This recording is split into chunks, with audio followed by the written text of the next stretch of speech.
Kaixo, ongi etorria, berreketekin eta erroketekin hasteko gogoratuko ditugu lehenengo 3 hitz, igaz ikasitakoak.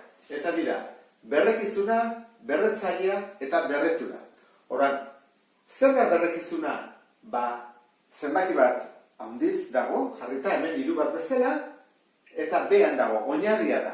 Gero, gainean, txikiagoz jartzen da zenbaki bat, hori da berretzailea, berretzen duena. Eta emaitza berretura. Orduan, berretzaileak esaten du, 3 edo 4 edo hor dago zenbaki hori zenbat aldiz bidertu behar dugun. Beraz, berreketa bat da biderketa laburra bat. Horrek esan nahi du, 3 berbi badela, 3 bider 3 bederatzi. Horregatik da. 3 2 aldiz bidertu behar dugu. Burua, bere buruarekin 2 aldiz. Orduan, gu baldin bat dugu adibidez, 2 ber 8. Nola egingo genuke? Errexena da, buruz ezpadak ez dute egiten, edo espazio ez ondo ateratzen, bikin errexena da, baina beste egin bat zailagoa da, goiti bera egitea, eta egiten dugu adibidez. 2 bider 2, 4, bider 2, 8, bider 2, 16, bider 2, 32, eta horra esaten dugu, 1, 2, 3, 4, 5. Oandi falta zaizkigu. Bider 2, 74, bider 2, 128, zer dagoaz? 1, 2, 3, 4, 5, 6, 7. Beste bat falta zeu, 8 garrena horreiten dugu bider 2, 8 berri 16, 4, 5, berreunda, berrogeita 16. 1, 2, 3, 4, 5, 6, 7, 8, horra jarriko genuke, berreunda, berrogeita 16. Eta nor egingo genuke, ateako balitz adibidez hau, 3 ber 4, berdin, 3 bider 3, bederatzi, bider 3, 27, bider 3, 81. 1, 2, 3, 4 ditugu. Horrak, jarretzak egoen baitza bezala, 81. Orduan, hori lehenengo jakin behar dugu, kalkulatzen behar den bezala. Eta zer datzen da minusarekin eta plusarekin, boan ikusiko dugu. Horrak, kentzen dut hau. Eta hasten gara. Eskema hau jarraitu beharko genuke. Jakiteko zeinua positiboa edo negatiboa jarri. Horran, berrekizuna galdetu behar da positiboa den edo negatiboa. Hori da, lehen gauza. Eta gero, galdetu behar da berretzailea bikoitia ala bakoitia den beti. Hori da, galdetu behar duguna. Torrekin jakiko dugu positiboa den ala negatiboa den. Orduan, guazen ikustea hau. Hori du, berrekizuna positiboa. Eta berretzailea bikoitia. Bikoitia guazen zate dira 2, 4, 6, 8 eta bat. Orduan, 3 berbi, nola izango litzake? 3 bider 3, bederatzi. Argi dago, positibo bateatzen dela. Bakoitia denean, hau da, denean adibidez, hau bezala. 3 bider 3, bider 3. 3 bider 3, behatzi, bider 3, gaita zazpi.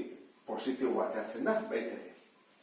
Honik, berretzailea bikoitia denean, baina berrekizuna negatiboa. Guazen ikustea, nola egiten den? Minus 3, parentesi artean, bider minus 3, parentesi artean. Bakizuet, minusak parentesia barruan jarri behar direla.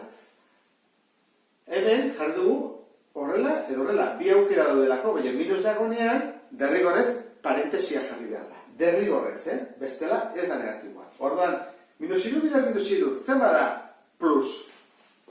Orduan, ikusten ez duen bezala, 3 hauetan positiboak ateatzen dira. Berri da negatiboa izan edo positiboa izan.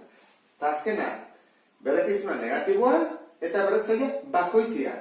Izango litzake, minus 3, bider minus 3, bider minus 3. 3 bider 3 behatzi, bider 3 gaita zazpi.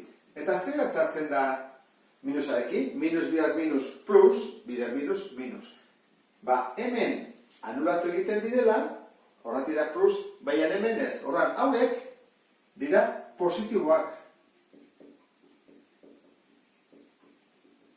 Eta hau, negatiboa. Horran, kaso da bakarra, negatiboa. Beste guztietan, positiboa izaten da. Adibidez, guri jartzen badi dute orain, minus 1, ber 8. Edo, minus 1, ber 40. Edo, minus 1, ber 101. Guazte gustatzen baden, minus 1, bider minus 1, bider minus 1, bider minus 1, bider minus 1, sortzialdiz, Zertatzen da, bat bider bat, beti da bat. Eta zeinua, bikoitiaren positiboa. Hau, bat bider, bat. Eta zeinua, bakoitia ez da, bikoitia, positibo. Hau, minus bat, eunda bat aldiz, bat. Eta zeinua, bakoitiaren ez di anulatzen denak. Orduan, hau zamazateke, negatibo. Orduan, eskema hau jarraituta, ohartxo batzuk esan barriz dizuet bukatzeko behintzat, kontu zibiltzeko gauza horrekin. Adibidez, hemen ken bat dago, parentesi barruan lan dago, ez. Orduan, ken hori da aurrekoa. Orduan, jartzen da horrela. Ken, eta da, bat, bi, hiru, lau. Da, bi bider, eta emaitzari jarri ken. Orduan, oizan bada, bi, lau, zortzia, masei. Orduan, emaitzara masei, eta emaitzari jartzen digu ken. Oia, emaitzari jarri behar digu ken. Orduan, hemen, bi bider, bostaldiz, dago eta mabi. Eta emaitzari jarri behar digu ken. Hemen, minus bi. Zen bada, hori guztu da ken horrian, bat, bi, hiru, lau. Hau da, amasei plus.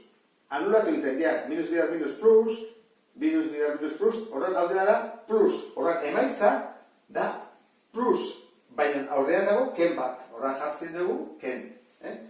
Plus, atazitzen gurako emaitza. Kaso honetan, berdin egin bako dugu. Ken bat aurrean, eta hemen, minus bi, eta minus bi. Kaso honetan dugu, emaitzari ken jarri behar dugu, eta zen da emaitza. Minus bi, da, hogeita mabi plus ala minus. Nola dauden, bost, atatzen da, minus hogeita mabi. Kusta ez du, ezta?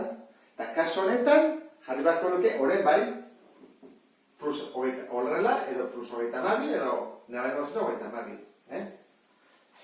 Orduan, zer gertatzen da? Nik baldin badut horrela, adibidez horrela, ezta? Eta hemen, hiru. Ezin dut jarri bidei plus. Ezin dut jarri askotan egiten dugu. Horrela dugu. Eta horrela, plus. Ezin dugu egin. Ez da berdina. Kontu zuanekin hau, akase bat izaten da eta neko larria. Guk ezin dugu jarri plus. Zergatik, hau derako emaitzari egin behar zaio. Horra, lehenengo egin behar da berreketa, eta gero ken hori mantendu behar da. Sarrera bukatzeko, faltaztegu berrekizuna zatikia denean zer egiten da. Orduan, adibidez hemen dugu zatiki bat positiboa eta hemen zatiki bat negatiboa. Nola egiten da? Bira daude egiteko. Nik esango zuen birak, baina nik bigarren erabiltzen dut gehiago. Nik uste dut zuentzako ere egokiago dela. Bada esatea, parentesia, lau aldiz. Bat, bi, hiru, eta lau. Eta orduan, bi. Bi ber lau. Eta bost bider. Bost ber lau. Orduan, ikusten duzuen bezala, hemen baldin badugu parentesi artean eta kanpoan ber lau, egin dezakegu bakoitzari berretzailea jarri. Biak. Eta kaso honetan ere berdin. Nik egin dezaketena da, orduan bigarren bide hau da, jartzen dut. Banatzen ditut, eta jartzen diot bakoitzari bere berretzailea. Honi jartzen diot berriru, benkontu zen, minusen horretik eraman bat du. Zenik eramaten du, batak hiruak. Hiruai ez dugu jartzen dut minus. Jartzen dugu batai. Hora jartzen dut, honi minus bat, beko jartzen dut hiru, ezin dut bide jarri minus, bestela plus izango dezake. Eta jartzen dut bakoitzari berea. Berriru eta berriru. Zatiki bat baldin badago, guk berretzailea sartu egiten dugu, eta izendatzaileari eta zenbakitzaileari bilei jartzen dugu berretzailea, hiru eta hiru. Horregatik, ni baldin badut adibidez horrela, bost, eta hemen bazepetatzea dela, zazpi eta berzortzi, jakingo duzuteak egiten, ezta? Hau erresa izango da. Zeiten dugu marra bat, bost berzortzi, eta hau, zazpi berzortzi. Eta honekin, bukatuko nuke, sarrera. Beste bat arte, agur.